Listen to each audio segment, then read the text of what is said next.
a comical title. Spike Milligan poem, "Oh, the ning nang nong where the trees go bong and the monkeys all say boo. There's a nong ning nang where the cows go clang and the teapots jibber jabber jew." So it's a bit of a comical sort of poem to start with, but I thought I'm the only thing between you guys and beer, so I need to keep it pretty light this time of the afternoon. But it also has got a few things to teach us about, I suppose, land cover mapping and how we extend that out to people. I kind of changed this talk around a couple of days ago when I was a bit jet lagged, so I don't know how it's going to work out. But I thought rather than talk about research, I kind of wanted to talk a bit more about, I guess, how the Earth Engine will operationalise a lot of stuff. So, as Tyler said, I'm with a sort of a collaborative of state government agencies and universities. And we try and do large area land cover mapping. We started about 16 years ago when Landsat data was $5,000 a scene, and we used to have to buy 89 of them to cover Queensland. So, that's almost $500,000 a year it was costing us to map stuff. So we map, vegetation extent and clearing. And I guess the monkeys here in the picture represent, some of the biodiversity that we're trying to conserve by, mapping these trees. And it probably also represents some of the recalcitrant landholders that we, run up against sometimes when we ping them for illegal tree clearing. More recently, we've started mapping fractional cover and fractional ground cover. So I've started looking at the proportion of green and dry vegetation and bare ground. And our maps of bare ground, we usually display them with red as being bare. And as the country dries out, the ground becomes quite bare, as it is in this picture. And that could be due to drought, or could be due to a whole lot of things. We usually send an alert out to graziers. We speak for the cows, we speak for the Great Barrier Reef. Bong, we send an alert out. So that's kind of where I'm at. But I suppose what I wanted to talk about here was how we can operationalise a lot of this research and where that can go. So I thought I'd do that by an example. This is a pub in Alice Springs. It's notable because it was the location of Priscilla, Queen of the Desert, which is a sort of an 80s Australian movie. It's the Juicy Rump. And I was sitting here one day with some mates of mine from South Australia. And we were talking about, some of the mapping work we do. So these guys, Rob, he'd been talking with a mate of mine, Gary Baston, about some of the grazing gradient work that we've been working on. So grazing gradients are a way of looking at how grazing pressure changes as you move away from a watering point. And we developed a method to operationalise that based on Landsat data, so we didn't need a watering point, and we could look at large area land cover sort of changes and the condition of the rangelands. Now, I'd had a couple of beers, it was Friday afternoon, and Rob said, "So how do you reckon to go in South Australia?" And I'd do anything for a beer. And I said, how about we give it a go? So I staggered back to my hotel room at midnight or something like that. And I sort of log onto the work system and I add the path row in South Australia to our processing system. I'm not running this on the Earth Engine at this stage. And I guess that triggers off a whole range of processes which I guess go to linking the research through to the delivery at the other end. And that's what I want to talk about. So first of all, there's the research. So the work that we do sort of draws upon a large amount of field data. We've travelled, in the years, about 1 million kilometres around Australia. The work here that I'm talking about relies on this network of, you can see there, about 2,000 sites. Each one of those sites has cost roughly $1,500 to collect.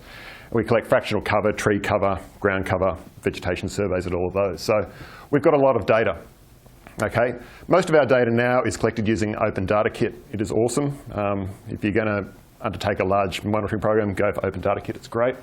We use it for land cover, LiDAR, the whole shebang.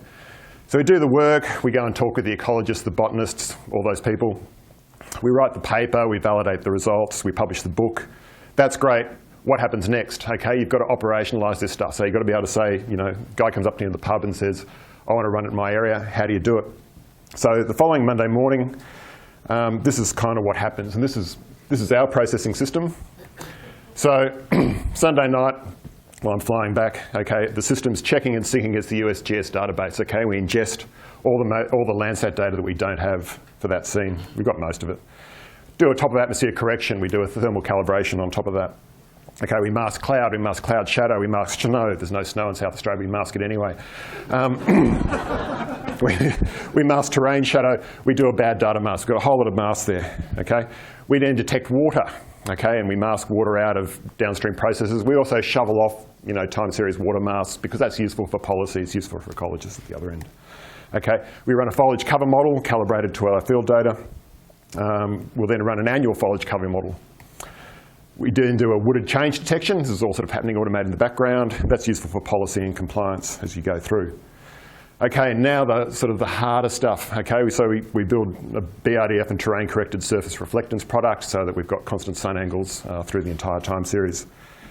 We then do time series burnt area masking on top of that. Some of that goes off to policy, some of that goes off to emergency services. We still haven't got to Rob's data.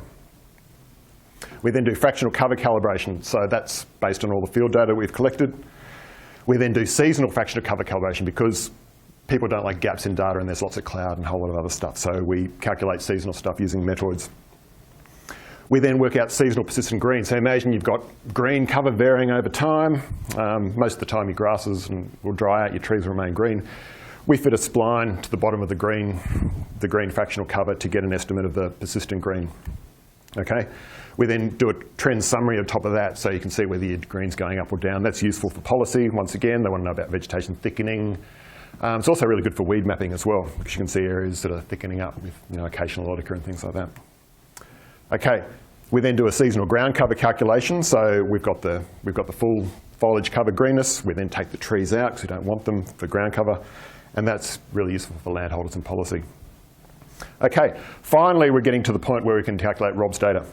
Time series percentile, so we look at the entire time series and work out percentiles through time. That's actually used for reporting for pastoral boards across Australia, and it's also used to set government policy for droughts and things like that. And now we're finally at the part where we can do basically the dynamic reference cover calculation, so looking at what's happening in Rob's area. So we do a moving window reference cover calculation.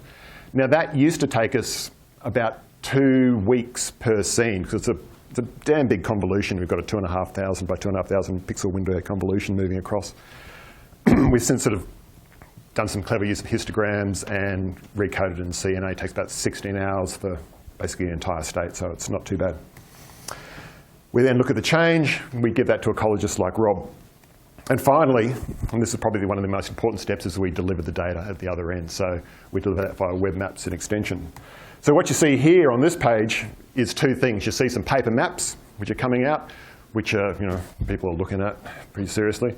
And you see an image on my mobile phone. So, I'm standing here, I'm looking at this paddock here. Blue in this case means that this paddock has increased in condition, and I'm using condition as an index here, over the past 15 years. This paddock here has potentially declined in condition. And these pretty serious looking people here are evaluating the data. They've got photo standards, they've got the maps. And most of the time this stuff's right.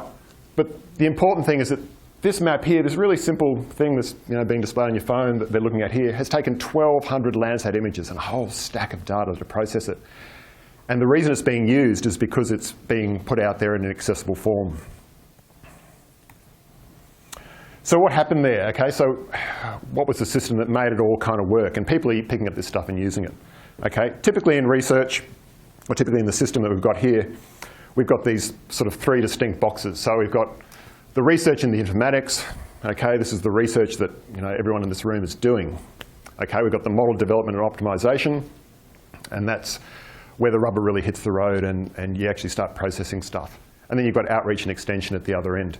And I think really the Earth Engine is awesome in that it ties a whole lot of this stuff together. Okay, so good examples of this where it doesn't work. Okay, so you've got a grad student, does some fantastic research, publishes a paper, that's it. No one picks it up. In the middle there, let's say you've got a government department there using air photos to assess some measure of something or other.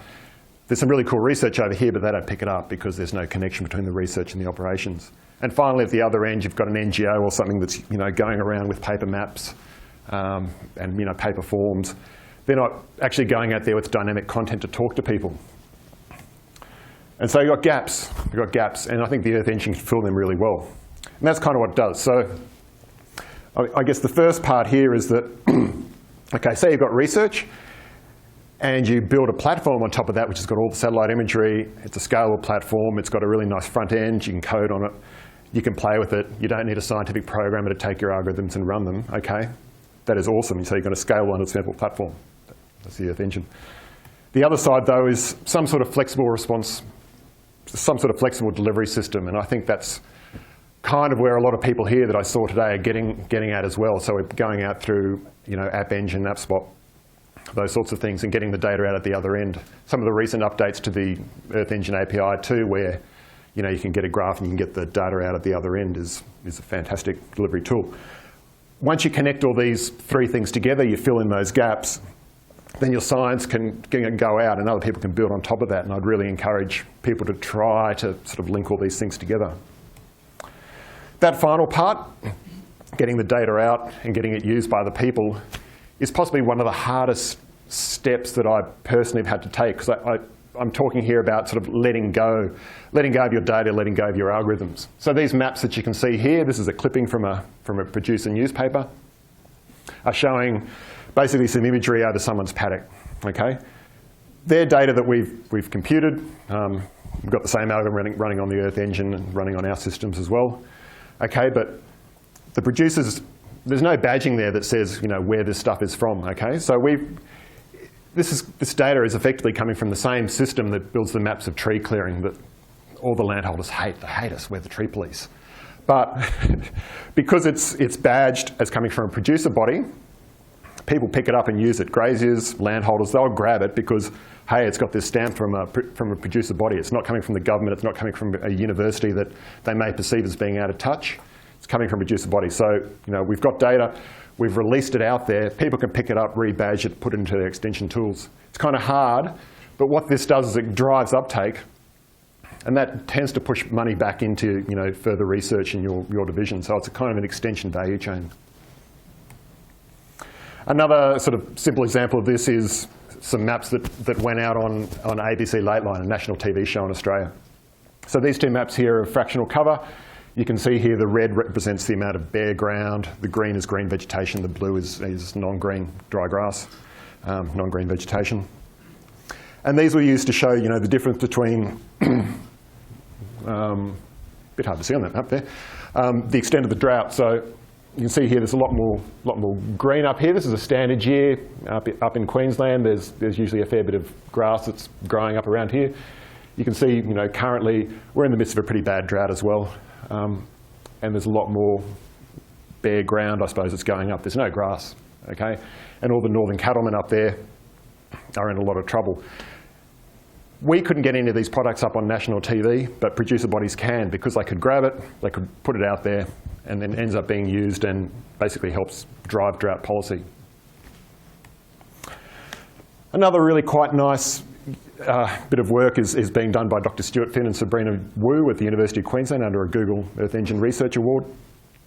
So they've been building an API into some of this cover data precisely to use with ecological data. So they've been talking with a lot of the ecological community across Australia, looking at long-term faunal records and trying to work out what's driving the abundance of small mammals. So in a lot of Australia, and particularly, well, here, in the desert regions, it's a very episodic environment, and climate's really sort of driving the abundance of mammals. But it's not really climate; it's food availability, which is then related to cover. So what we've done is built a series of tools and API into the Earth Engine, which allows anyone to go in with their lat long, with their polygon, their bounding box, plug it in, and it will spit out a graph, but it will also spit out the the actual raw data itself. And in this case here, the people have built an autoaggressive moving average model to predict the desert hopping mouse abundance. And you can see there, it fits pretty well as the amount of green cover jumps up, the amount of desert hopping mouse, the desert hopping mouse population is jumping up as well. So it's one way of, sort of, the ecologists don't need to read the paper, they don't need to code the algorithm, they don't need to understand the science. They just need to know that they're getting good quality output from the other end, from the API, and then they can value add to that, they can do their science. Another thing that I really like about the Earth Engine is the way it's kind of disrupting this whole land clearing debate in my home state. So we've been mapping land clearing now for 15 years. It's pretty contentious. And over the 15 years, there's been a number of policy changes. So this is the land clearing rate. It's jumped up in the 2000s and dropped down again. As the government changes policy levers, the amount of clearing will go up or go down. And there's always debate between the people who want production, the government, and the conservation groups. You know, they're always trying to balance production versus conservation over time. The really cool thing is that, like, the actual science behind mapping the land clearing, the actual land clearing figures that we come up with have never been in doubt. All these people have always been sitting on our science advisory committee. Probably my favourite meeting of the year. They all come in there and fight violently, but they're always really happy about the stats that come out. So that's kind of cool. But what's interesting in this case here is this little dip at the end, this little rise up here. So a couple of years ago, we had a change of government. They relaxed the vegetation clearing laws, and people allegedly started clearing again. I have to say allegedly because the official figures haven't been released yet, but they've been leaked, and they kind of look like this. And I'm in the same building as the official figures, so I can tell you they actually do look like that. So what's happened here is that a conservation group has gone to Figshare. They've pulled down a published land clearing model that's there. They've coded it up in the Earth Engine, in this case just in the interface. And they've actually proven that a land clearing event, in this case some stuff up here in the Gulf, it's pretty marginal, but it's a pretty important ecosystem, was cleared at a time when it wasn't allowed to be cleared. It wasn't permitted at that point. The landholder subsequently applied for a permit to clear, but they basically jumped the gun. This seriously embarrassed the government because, you know, we've got a land clearing division there, but all of a sudden there was this realisation that, you know, hey, the public could actually see change happening quicker than they could. Okay, it's disrupted the thing. And what's happened now is that, you know, a lot of these environmental groups, they've got this awesome fusion table of all the permitted areas that, you know, may be about to be cleared across the state. They've harvested it from state databases, they've stuck it in a fusion table, and they're monitoring it in real time, and they're mapping change quicker than the government can. And that's kind of embarrassed the government into, you know, really changing the processes, updating the data and putting it out there a lot quicker. It's made the government much more transparent. It's democratised the entire process. And, you know, I think that's a really good outcome. All right, but as cool as that is, one of the things I've been kind of playing with a little bit sort of recently, I guess, is hyperlocal querying. So rather than me going to the Earth Engine and asking questions of it, I've been trying to work out whether, you know, it could actually tell me stuff as I move around the environment. So I've got a couple of models that that kind of run on my phone, depending on what I'm doing. So one of them will basically look nearby for water. I like to go and, you know, do a bit of bird watching at times, and often, you know, if there's a nice inland water source, you'll find a few birds around there. If you're in the Northern Territory, you'll probably find a few crocs around there, so people don't want to get too close to it. And so it's pretty easy to write a query to detect water, and basically whenever I'm within 500 metres of some water, it'll go, whoa, there's some water over there. It'll pop up the lat long. It'll allow me to open the maps or open up some Street View. Not there often is Street View and inland water sources, but you know, to sort of show me the way there. Similarly, I've been running, you know, requests looking at NDVI time series, so looking at, you know, whether there's an anomalous cover event nearby, and that's really interesting, you know, moving through rangelands just to see areas that have been, you know, missed by rain a lot, or hit by rain, or heavily grazed, and those sorts of things. These sort of things, you know, you might run on a map and look and go out there, but if you're driving along and then all of a sudden your phone, I've got it so it announces, it says, oh, very low cover area nearby, and you sort of stop and you check stuff out. It's kind of pushing the data back towards where you are, and it's, I don't know, it's just an interesting way of delivering it. And because you can actually run these, you know, really small hyperlocal requests, you're only querying a small number of pixels at a time. Tell me if I'm wrong. It's probably not doing a whole lot of load on your servers at this end, so it's probably not too bad. And so, you know, I kind of think that's kind of a cool way to deliver data. Another thing that I like to go for a bit of a mountain bike or a run or do some spotlighting. So when I get to a new spot, one of the first things I do is try and find a nice patch of forest. Now you can look at that in maps, but hey, it's an Earth Engine request, so, you know, there's no reason why you couldn't, you know, in Google Now, for example, if I can get Google Now up, say, okay, Google, show me the location of the closest forest. Finding the nearest forest to your current location. Okay, so that's intercepted Google Now, and now it's basically running a model, looking at basically doing a model to detect forest nearby my little area. And hopefully, The closest forest is at Chemise Trail, Loss. I don't know whether that's your closest forest, but it's popping up a map now on my phone to tell me how to drive there. And so, here we go. I don't know. Where's the forest?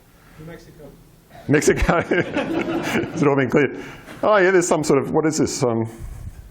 Open space preserve, Rancho San Antonio. Yeah? All right, so I did the same thing for water.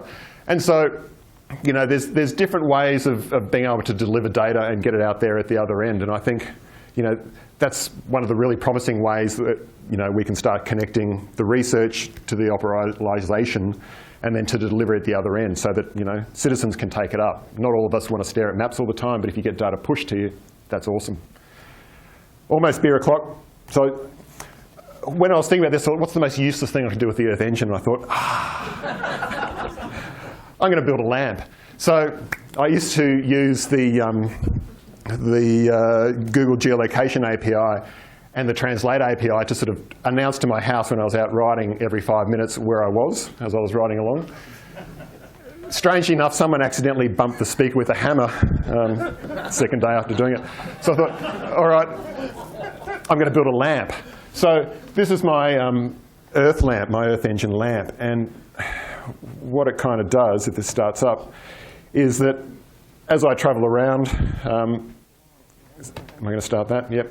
As I travel around, look, I even did a production video of it. As I ride, the lamp basically runs a histogram reducer. Runs a histogram reducer, works out the surrounding land cover type, and then lights my little light up in my lounge room with whatever's nearby. Since I've been to the States, it's been sitting pretty much red most of the time, but you can see, you know, different areas. So when I'm kayaking, it's blue. I'm at the beach, it's a mixture of urban, so it's purple. And it's sitting on there on a Raspberry Pi, sort of, you know, just running there in the background. So it's kind of a silly kind of an outcome, but it's this kind of thing that, you know, takes the research to you know, the operationalization to the delivery to a whole new, you know, possibly silly level. But it's kind of nice that, you know, people at home know that I'm not in the forest. I'm actually in an urban area working. So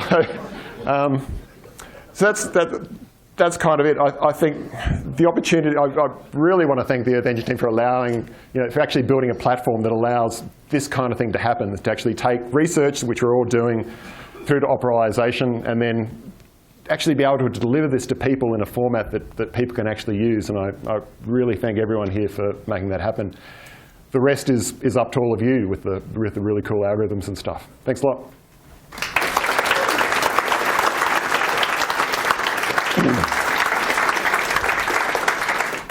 Okay, in the first instance, I guess, you know, some of the producers came to us. So, you know, we started talking with a few. We made some products that looked pretty cool. Okay, and then producers started coming to us. Actually, not producers, but extension groups and regional bodies. They came to us, and they got projects up to build, you know, extension front ends, extension frameworks that could take property scale information as well as the remote sensing data and put it out there. So, in the end, it was driven by producer bodies that you know, that could see the value in this, and a few really good producers that that could see and they could actually recognise the value that a lot of this data gave them in terms of, you know, being able to cite watering points to ensure better utilisation across their paddocks.